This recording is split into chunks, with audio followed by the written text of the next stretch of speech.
Здравейте!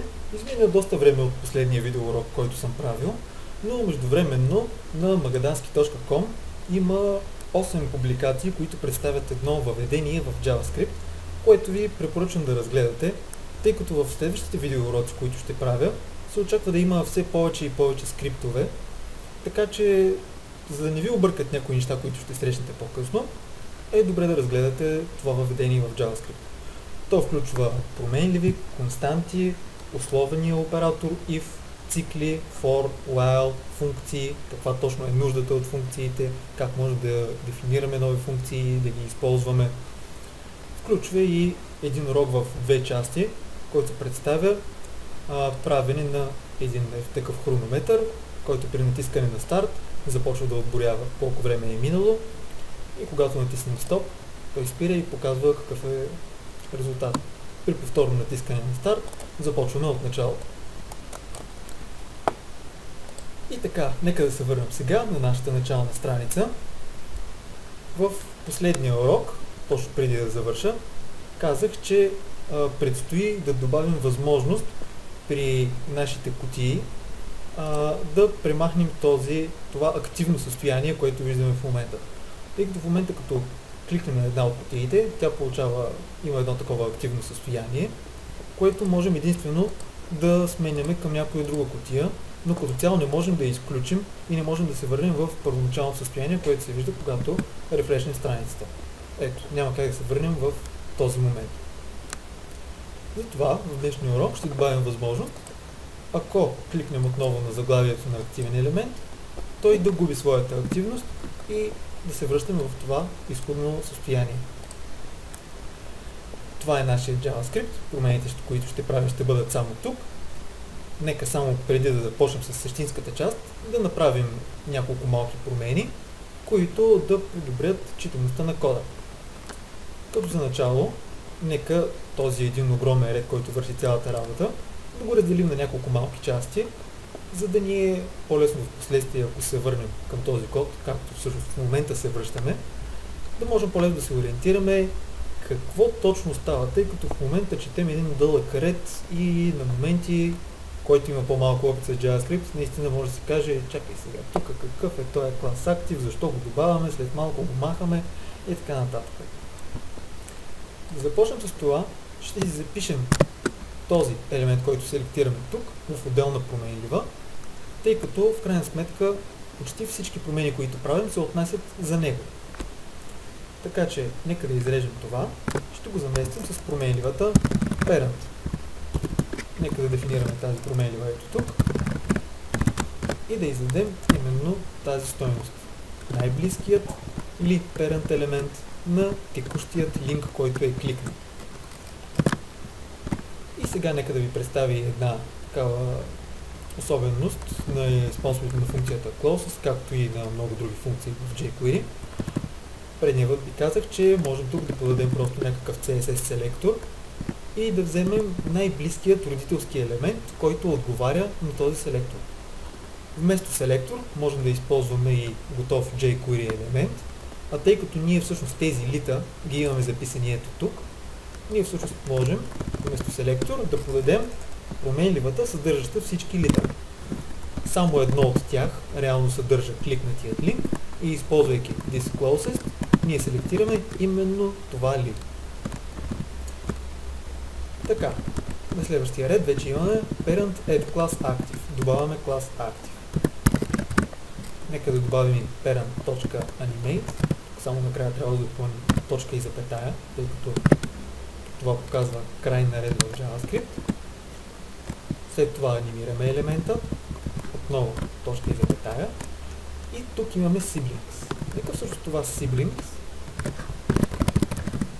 да го добавим и него в отделна променлива, която ще дефинираме ето тук. Back siblings равно на parent siblings. Имаме siblings remove class active.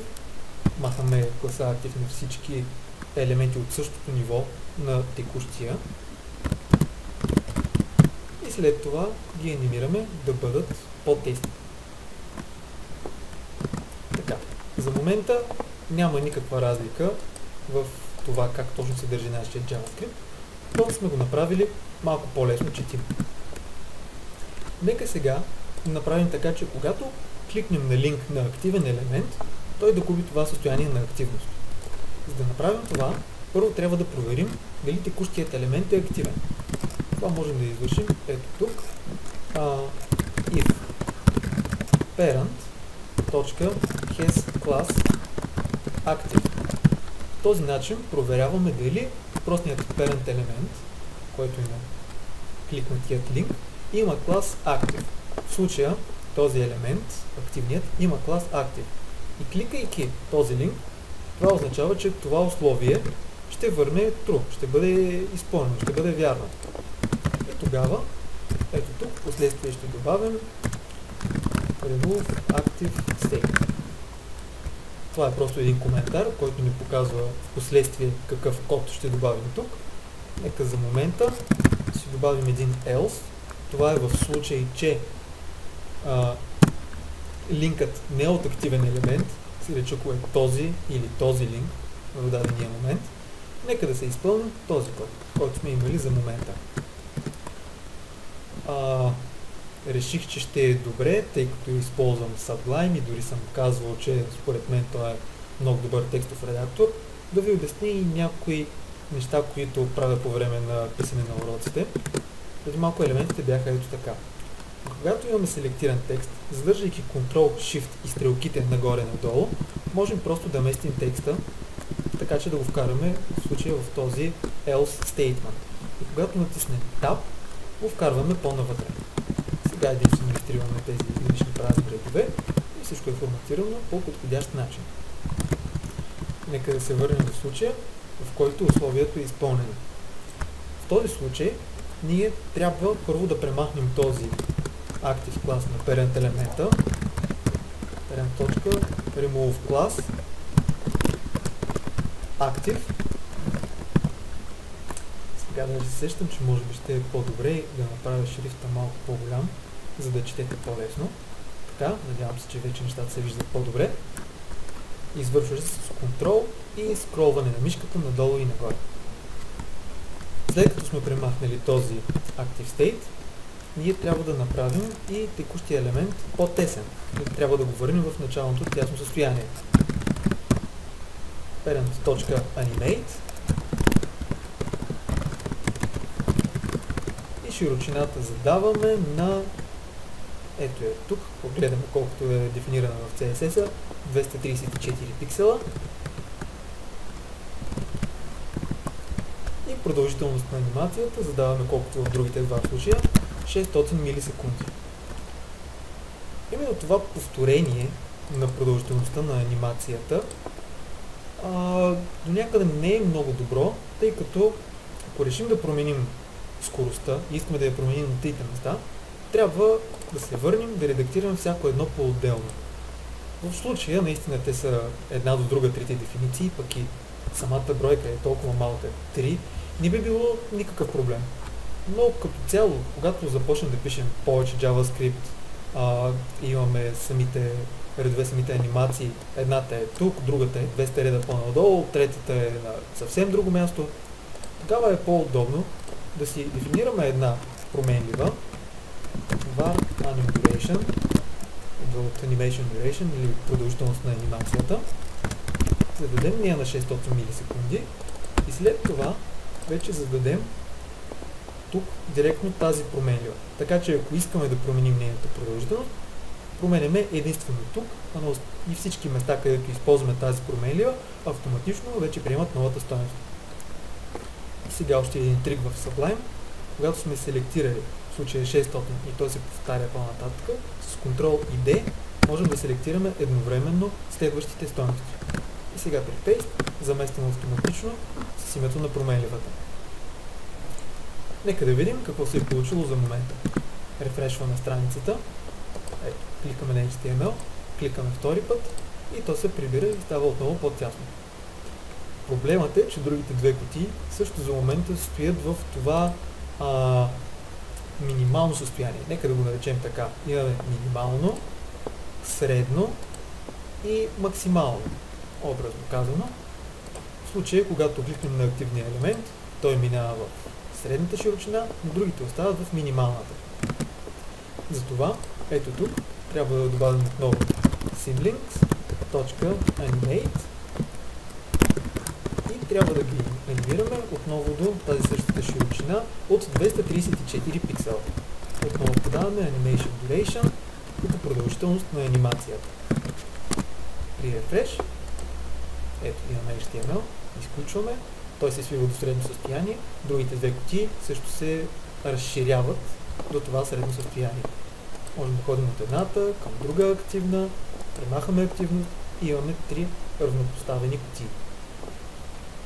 Сега обаче има един малък момент с проблем, който аз предварително знам, че се получава, тъй като имам опит.